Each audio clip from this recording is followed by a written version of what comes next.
2 of Sports Talk up next with your hosts Phil Kornblut, Will Pelagic, and the Professor Tom Hayes. Don't leave us hanging. Join the show, 800-956-7266. Hour 2 of the Palmetto Sports Connection that we call Sports Talk, South Carolina Radio Network, along with the legendary Phil Kornblut and Professor Tom Hayes. I'm simply Will Pelagic.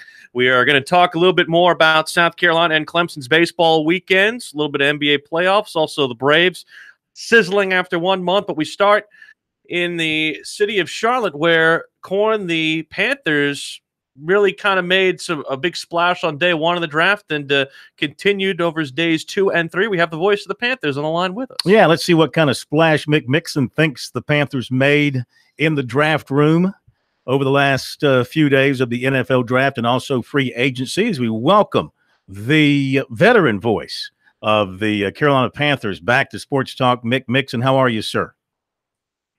Corn, I'm doing great, man. Thanks for having me on your show. And I think that the Carolina Panthers got faster. I think that Rivera likes these edge pass rushers, the swagger that some of these young DBs appear to have. And then with the first-round pick, DJ Moore, that looks like it's a key box for us as well. How's this all playing down in South Carolina with you and the gang?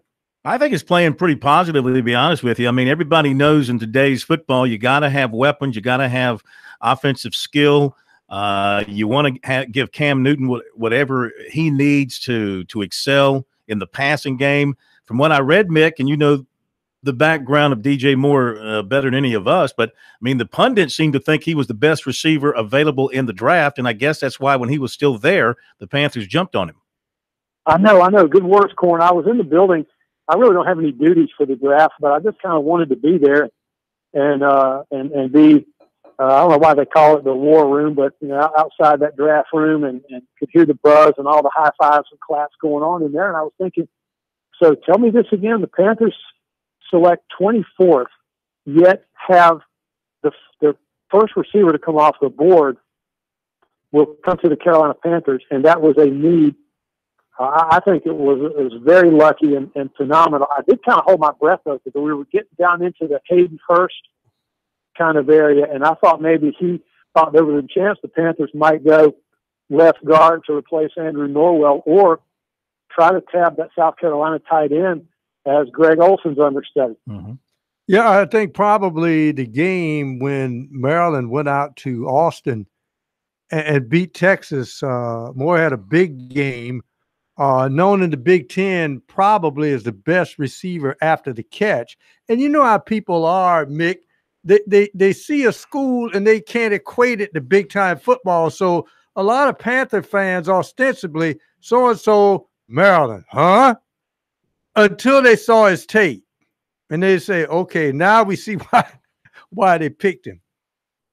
I think so, too. I think being a Philly guy, he's tough. He'll fight for the ball. He after the catch, I mean, he's phenomenal after the catch with running back skills, the ability to exhibit that short area speed and come out of cuts, as well as the ability to stretch the defense and make people miss. He's determined that one person's not going to bring him down after the catch. And I'm just one guy that I'm prejudiced in favor of natural catchers of the ball. I think nothing against Kelvin Benjamin, Ted Ginn, they all drop them occasionally. But if your drop rate is being talked about, it's so hard. It's just too hard to get open in the NFL. It's too hard to get a receiver running free down the field or to get these chunk plays in the NFL because of what DBs are capable of. So I think Panther fans will like the fact that Moore's got a very soft pair of hands as well.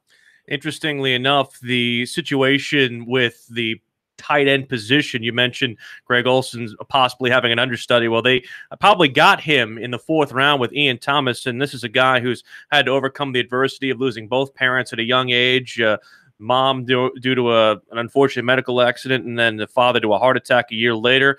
To me, it's almost, I think, a guy who probably didn't really show his full value in college, but right now he goes to a place where he can grow and possibly learn from one of the best. How do you feel about Ian Thomas? same way. The way the Panthers are, you know certain things about our DNA. Flipping it back to DB for a second. The DBs, even the more finesse-looking DB like Dante Jackson, he's physical. He can come up, target a hip, and support the run.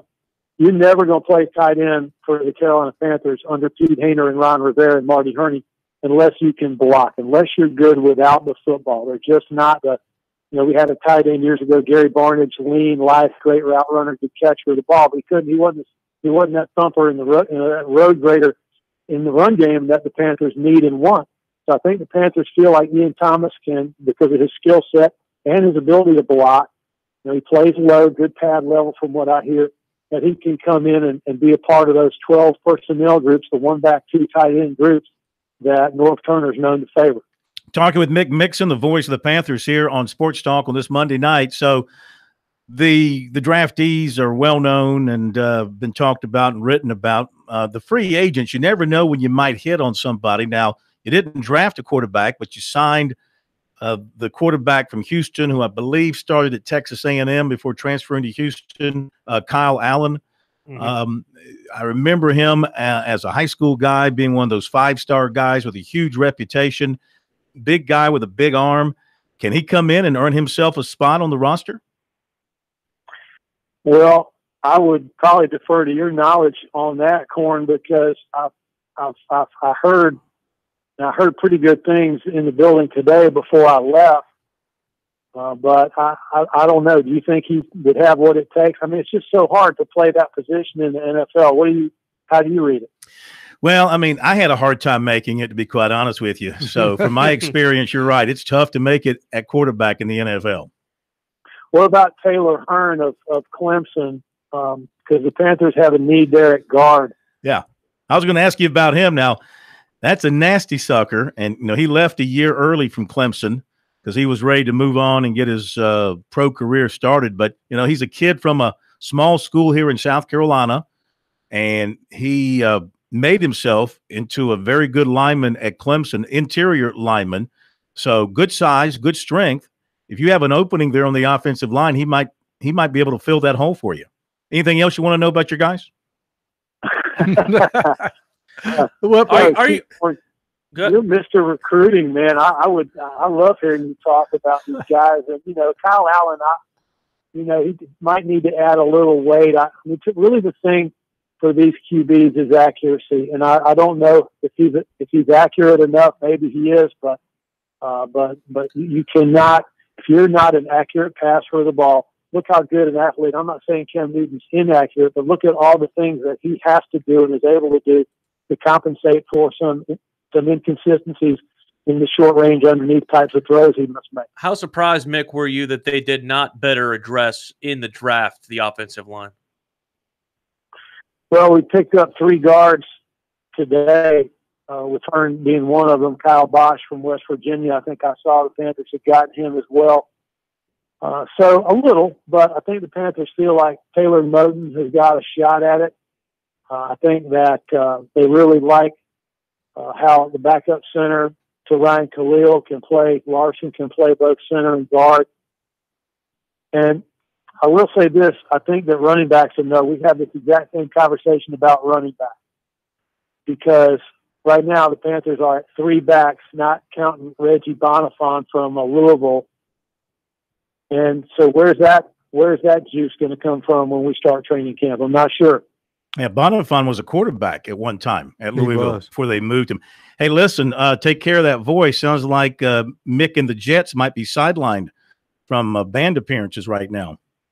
Yeah, I don't sing anyway. It's a good thing. I think just a little bit of pollen has got me, but I'm sorry I couldn't come on your show last week. We were jamming pretty hard here at Corn, and always enjoy talking with you about Carolina Panthers. Hey, man, we appreciate it. As always, rest up, enjoy the little bit of a break, and we'll get back to you. Sounds good, pal. Keep in touch. Okay.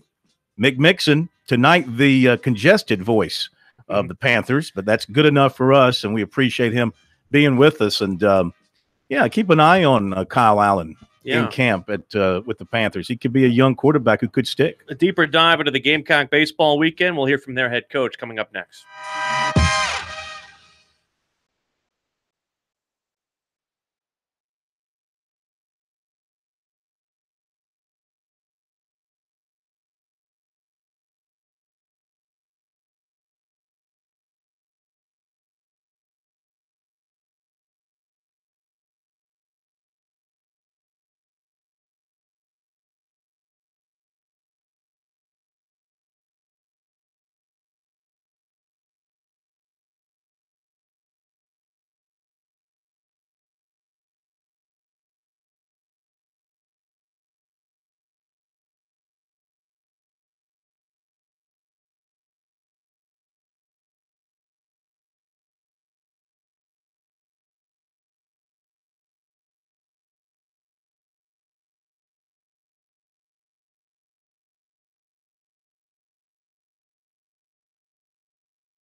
I need to audition. I need to.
This is the place to talk Tigers, Gamecocks, and more. Sports talk across the state on the South Carolina Radio Network. Sports Talk brought to you by Founders Federal Credit Union. Visit foundersfcu.org and see how they can assist you in all of your financial needs. Founders Federal Credit Union, sponsor of Sports Talk. A couple of notes.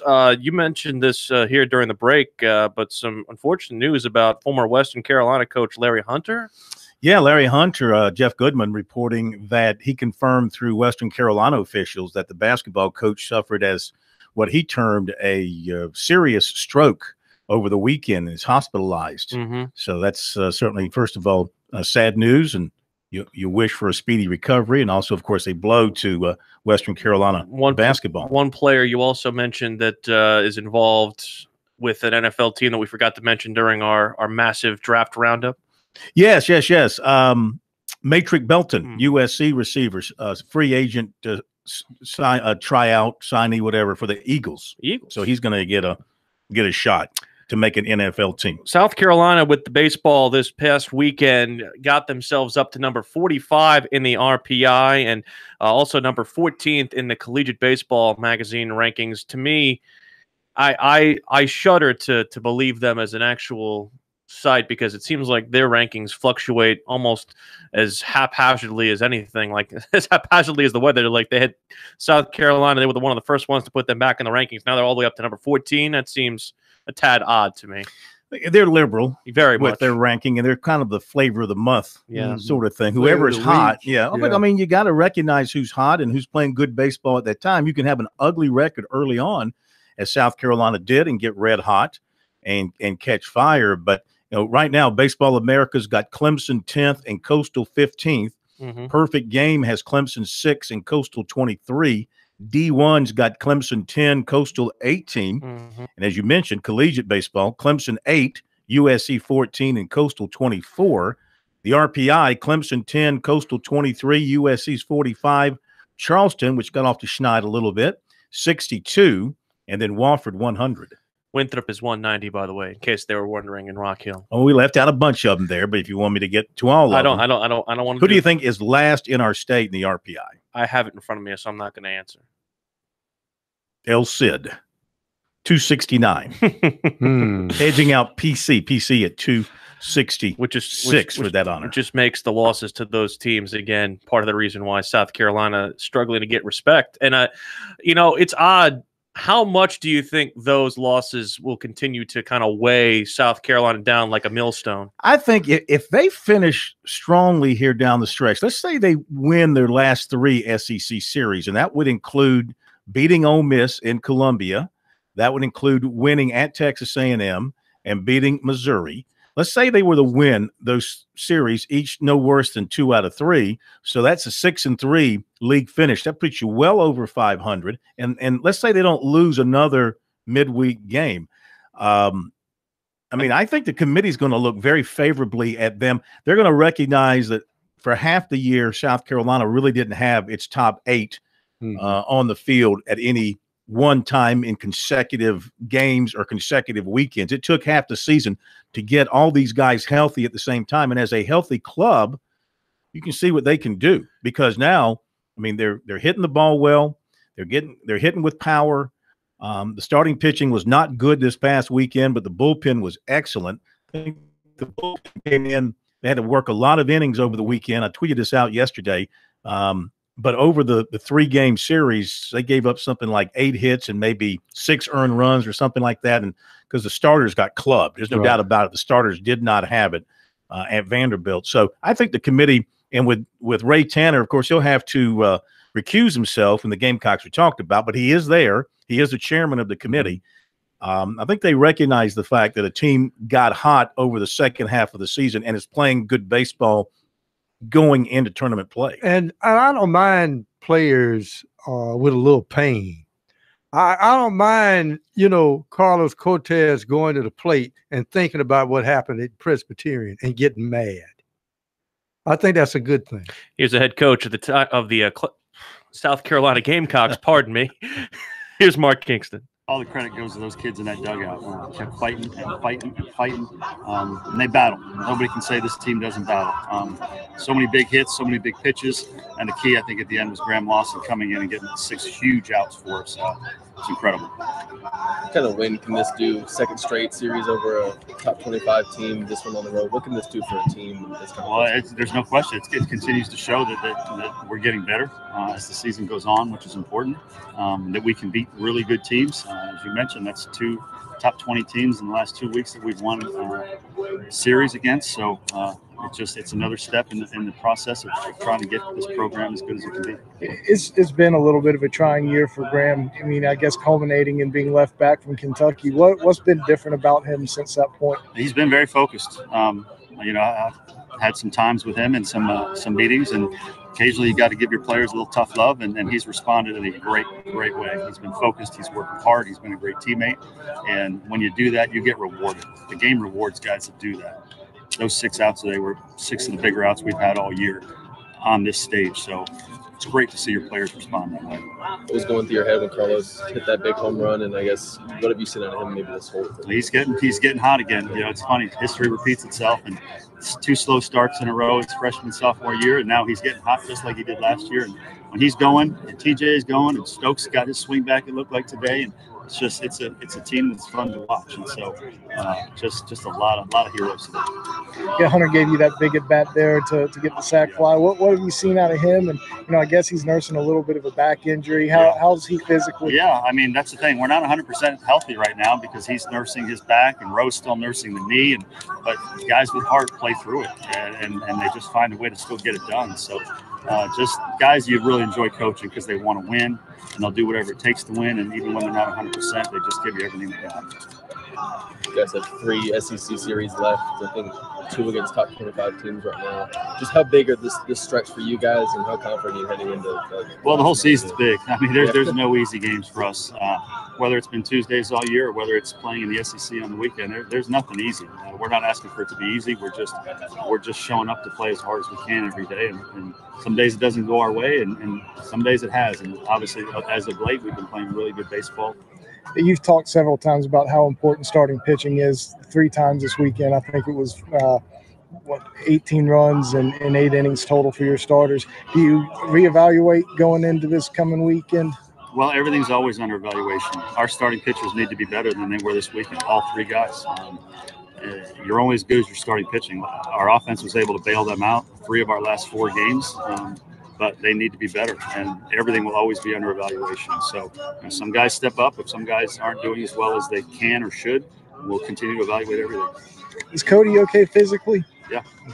Is there one thing you could maybe pinpoint with the starting pitching as to why they didn't, or was it kind of different stuff? They're falling behind. I mean, their command needs to be better, period. You can't pitch in this league without command. And so all of their command was not quite what it can or should be. So we need to get their control and their command back under control. Thanks to the folks at the Big Spur for that audio with Mark Kingston. Yeah, Graham Lawson was great. Sawyer Bridges was great too. And you, before we went to the audio, or while we were in the audio, you gave kudos to the South Carolina head coach for some desperate times and reacting rather favorably for that. Well, when they were getting beat pretty soundly yesterday, you can give up on it. Well, people outside the team can give up on a game. I mean, I'm listening. And the Gamecocks are down, what was it, 6-0? I think they were down big early. And I'm like, well, this thing's over. I did the same thing Friday night. I was listening 7-0. Yeah. I turned it off. Yeah, same thing. I come back and it says 8-7. I'm like, what? Same reaction. And so what does he do? He goes and puts Demurius in there, his closer, when they're down big. But the thinking is, well, let's see if we can stop them here and keep it no worse than this and give our guys a chance to come back. There's a lot of innings left. And that worked out perfectly because it allowed them to – he shut them down. The offense got going. They called up. They fell behind. They called up, and they went ahead. But if they don't make that move and put Demurius in there and he doesn't do his job, they probably don't catch up. Yeah, and I was wondering why they made the pitch too fat to Cortez, because I said, look out. And then he hit – and it's a 3-run homer, and it was 6-3, 6-6, 9-6, then 9-9. That sounds like a good title for a book. A pitch too fat. Or driven too far. I'm leaving that one alone. A pitch too fat. We'll talk Tigers next on Sports Talk.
They can get on. Stop it. Stop it. We were talking about workout equipment in the break. You were thinking of Jillian Michaels, I think. Yes. How do you know who that was I was thinking about? Because I know everything that's in your head. Apparently so. Well, you don't know everything. We're talking about the Peloton. You wouldn't want to know everything. I intentionally block a lot of things. Hey, by the way, yes, USC quarterback commits. I don't think this is anything to worry about. Ryan Helinski. Uh-oh. Offered by LSU. Uh-oh. But I don't think that's going to be anything to worry about. Well, that's the guy who's moving his entire family across the country. Right. Like why are you even see this is something stupid. There's a disconnect with the way football recruiting and basketball recruiting go. When a guy commits, they leave everybody alone. Like Romeo Langford just committed to Indiana. Everyone's going to leave him alone. But football, it's almost as like once a guy commits, then the offers start pouring in. You know, I was talking to our good friend, the captain, Kerry Rich, yesterday, and I said, Kerry, you know, as dirty as college basketball has been, why is it that in college basketball recruiting, when a guy commits to a school, everybody backs off? You don't really, you know, in football, as you like to say, Pro, when they commit, that's just a sign that here's a guy to go after and everybody else you know piles who the enemy on. is, yeah. But in college basketball, as dirty as it is in recruiting and how cutthroat it is, the coaches will not go after a guy who's already committed. I said, why is that? And he said, think about this. He goes, these coaches, unlike football coaches, basketball coaches gather at the same location many times to scout. Oh, yeah. Especially during the spring evaluation and the summer evaluation. They all run into each other. They all run into each other. They all gather together. And he said the fear of repercussions, personal repercussions, we're talking physical personal repercussions amongst the coaches is a reason why these guys don't cut each other's throat over committed players. Well, like they would get in a fight? Yeah. Like they would personally confront each other over. You're talking about hungry assistant coaches. I'm not talking about the head coaches. I mean, you know, even though I'm sure in some private sessions away from the crowd, you probably would see Krzyzewski and Roy Williams or any of these guys maybe getting in each other's face over something they perceive as a recruiting violation. Or something beyond the gentleman's agreement. It's like a gentleman's agreement that when a guy commits, it's hands off.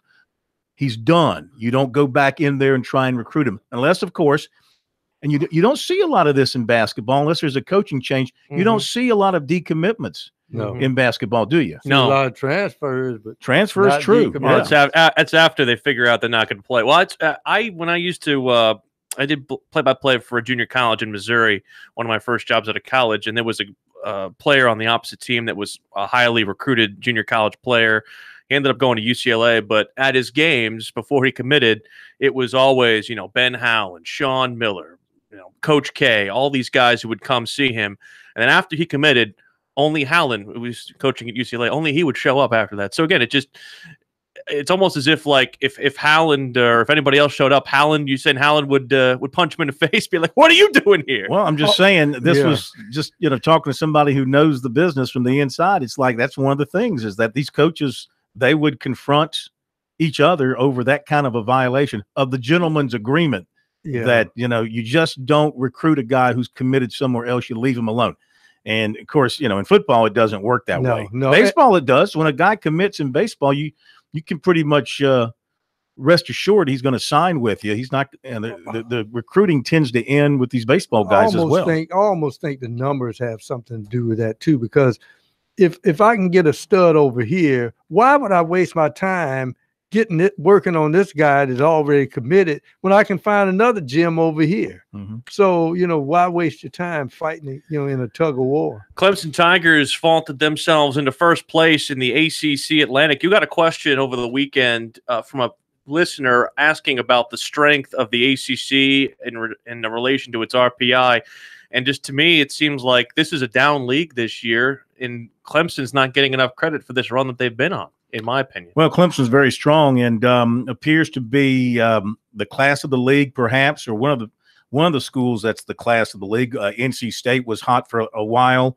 Clemson has surpassed them with this winning streak in terms of the standings in the Atlantic Division, despite getting swept by them earlier this year. Correct, but the RPI is higher, 10 to 14. But Florida State has a 12 RPI, 13-10 in the league. It's a down year for several schools that are normally strong teams. Louisville's having a down year. RPI is 49.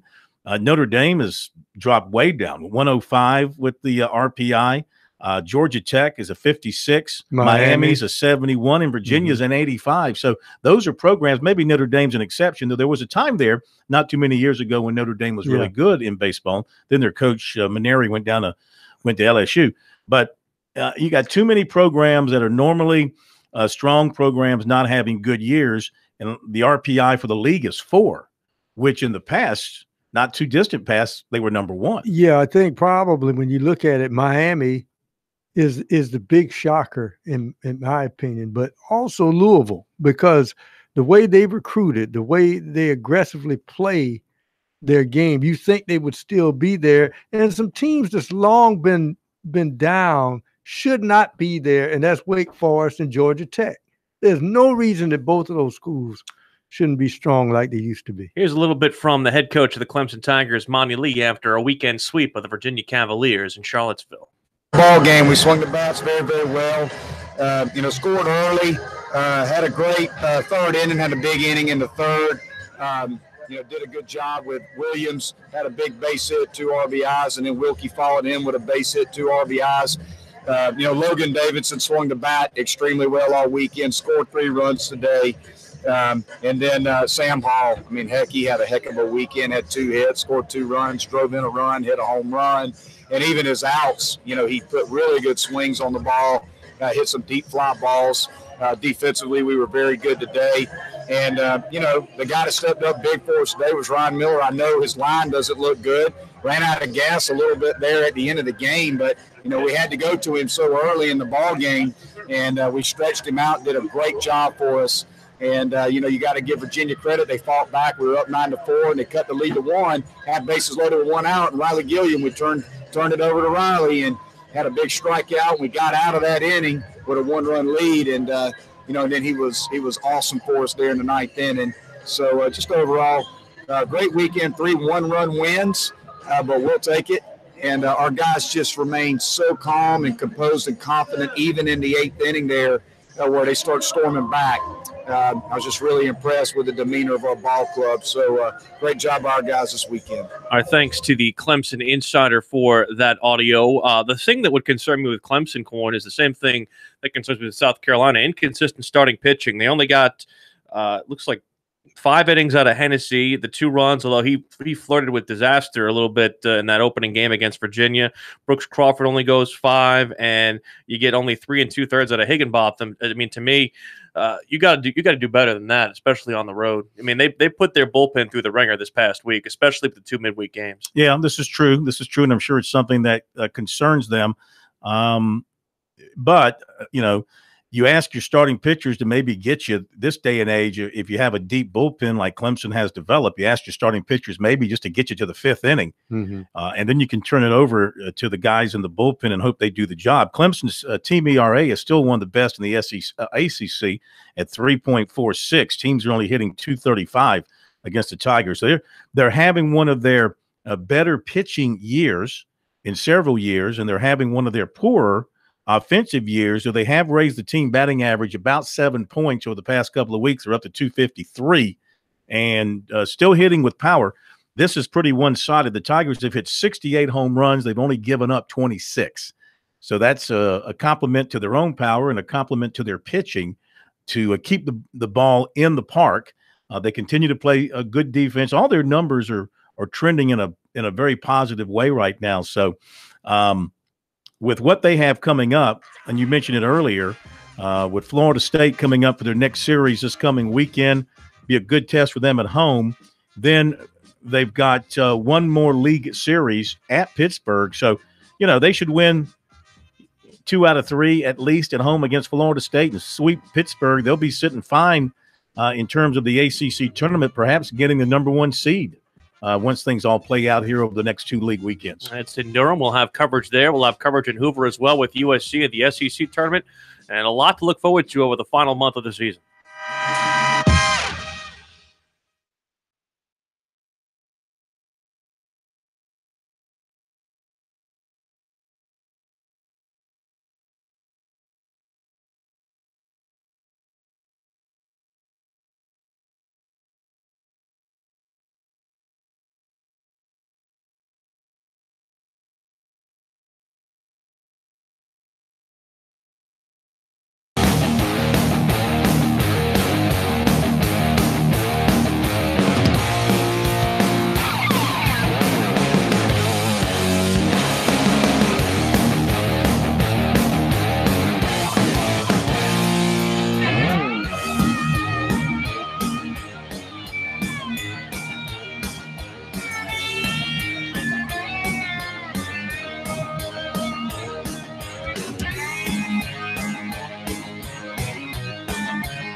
These guys, they never sleep. Check them out on the web at SportsTalkSC.com. Now, more of Sports Talk on the South Carolina Radio Network. Sports Talk, South Carolina Radio Network. Couple of more recruiting notes from Corn. One, basketball targets off the board, and a couple more offers on the football side from the Gamecocks. Yes, this stuff pops out at all times. And as far as the basketball goes, I mean, this is a guy that reportedly had South Carolina interest at one point. I checked up with him, and 6'4" Tyler Cheese. I'm really sorry he's not coming to South Carolina. Maybe we're lactose intolerant? Well, because if he didn't make the team, you could say that Martin cut the cheese. Anyway. Oh, boy. Man. Emily, I win the bet. Emily, told you he'd come up with that. Florida Southwestern Junior College signed with Akron. So the Zip gets the cheese. Should have gone to Wyoming. Wisconsin. No, I mean Wisconsin. Wisconsin. That would have been a better fit, one would think. USC in football offered 2020 running back Trenton Simpson of Charlotte, has a North Carolina offer, and 2021 running back Evan Pryor of Cornelius, North Carolina, also has Duke, Tennessee, Mississippi State, Penn State, and North Carolina on the list. So explain this to me, because we were talking a little bit about it during the break, and I did want to get to the Brave stuff, but this pool play they do in the ACC tournament, it is much different than normal tournaments run. It's a new format they started last year, and no, they've done it for several years. Several years. I thought it was a very recent thing. No, this has been around for several years, and basically what they do is based on your finish in the standings. Half the teams go into this pool, half the teams go into that pool after the teams play the play-in games, and they finish out the pools, and you play within your pool, and your games are preset. So like Clemson will know. Let's just say the Tigers are going to start on Wednesday. Yeah, because you can either start on Wednesday or Tuesday, I think it is, or Wednesday or Thursday, Friday. No, Wednesday. Yeah, Tuesday or Wednesday. So let's say they start on Wednesday. They'll have their games preset. They'll know they're going to play, who they're going to play, and at what time. Wednesday, Thursday, Friday. So you can set your rotation and all that because you know you're going to play at least 3 games. Unlike the SEC tournament where if you get to the main draw, you're only guaranteed 2 games, right? Because it's double elimination. This is not double elimination. This is pool play, and the winners of the pools advance to play in the semifinals on Saturday, and then the winners of those games advance to play in the championship game on Sunday.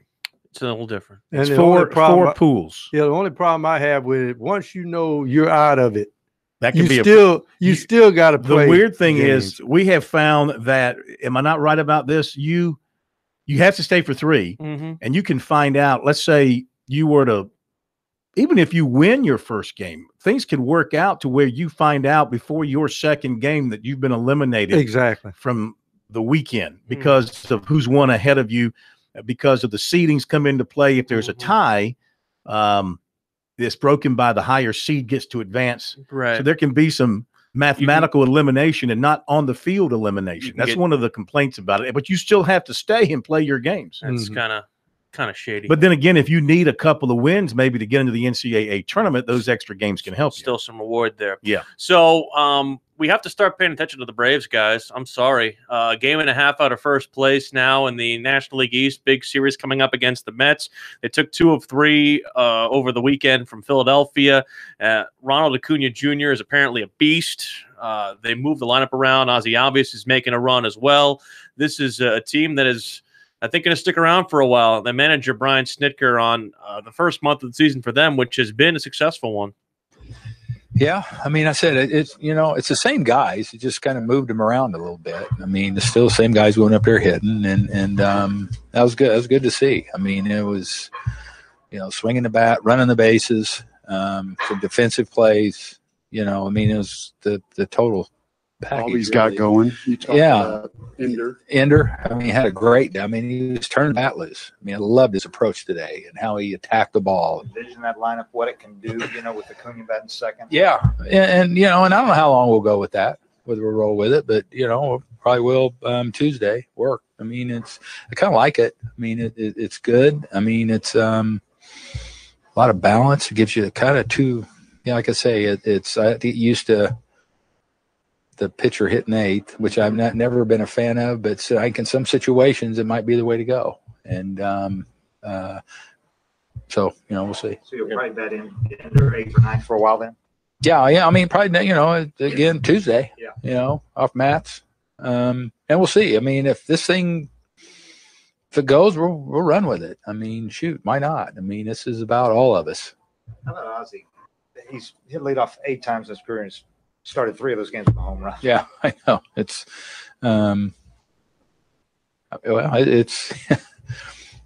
he's an aggressive little guy. I mean, he's aggressive. He trusts his talents. He's, as you see, he just keeps playing. I mean, and making adjustments, and he's good. I mean, and two, it's the 9th time we've seen these guys, and so they know what he can do, and they have good pitchers, and it's probably been good for him to face a team like that kind of gets to know him, and he has to make adjustments, and he does. 1 month into this thing, how do you kind of assess where you guys are? I really like where we're at. Actually, it's real good. I think. I mean, I think this is, as long as we stay in that take it day at a time mode, and we've got everybody contributing. Defensively, we've been really good, which I think we are. We're a good defensive team, and I don't see anything abnormally really just great. I see some really good baseball being played. Is what I see. Some guys that are preparing well. Some guys that are working really hard every day and not taking anything for granted. And, they're out there. And then that's the biggest thing that I want them to do is I want them to, let their talents fly, not be afraid to make a mistake, trust their instincts, trust their abilities, and have fun playing. That's Brian Snitker. I mean, if you think about the National League, everything is kind of turned on its head. Mets and Atlanta are at the top of the NL East. You probably wouldn't expect that. Philadelphia is in the mix as well. Pittsburgh is at the top of the NL Central. We didn't expect that. The Dodgers are 12-15 and just lost Corey Seager for the year. I don't know if any of this is going to hold out over the long season, but we're seeing some weird things in the NL right now. Well, Brian Snitker, sometimes players make you look like you're an ultra genius. Yesterday, he takes a guy who's lead off most of the time in NCRT and told him he's going to bat 9th with the pitcher batting 8th. He puts Albies in the game as leadoff. First pitch of the game, boom. What does NCRT do batting 9th? He had 1 hit short of the cycle. So sometimes the players make you look smart for the moves. But the key point of this Braves team is when you look at Albies all of 21 and Acuna 20, and Camargo's is long in the tooth at 24 at third base, and these guys all hitting with power. And I'm still trying to wonder. I've taken physics, and I'm still trying to wonder how Albies generates his power. I mean, he's all of 155 pounds, 5'8". It's all about that launch angle, pro. And velo. I think it's bat speed. Exit velo. Exit velo. Yeah. It's bat speed because Hank Aaron exit velo. Hank Aaron was very thin in his younger days, and he still hit the home runs because of his RBI, not RBIs. Really pisses me off. And beauty is in the eye of the beholder. I mean, really. I mean, I don't understand people who refer to it. He's got 25 RBI. Yeah, that's not right. It's not right. It's like saying, this hot dog is 11-inch long instead of inches. I don't think it's the same. It's an acronym. No, it's not. It's a unit of measurement. An RBI. 1 RBI is 1 run batted in. It's an acronym. 2 RBIs is 2 runs batted in. It's a measurement. It's a unit of measurement. It's not just an acronym. It's a unit of measurement. I've always said when you wanted to say runs batted in, say runs batted in. If you want to see RBIs, you say RBIs. There's a right way. Why and a wrong correct way. Something that does not need to be correct? Because somebody on ESPN about 15 years ago started using it that way, and of course, all the young announcers followed suit. Hope you enjoyed the show. That's why they're jobless. We'll talk to you tomorrow at 6. Oh man, that was a cheap bye.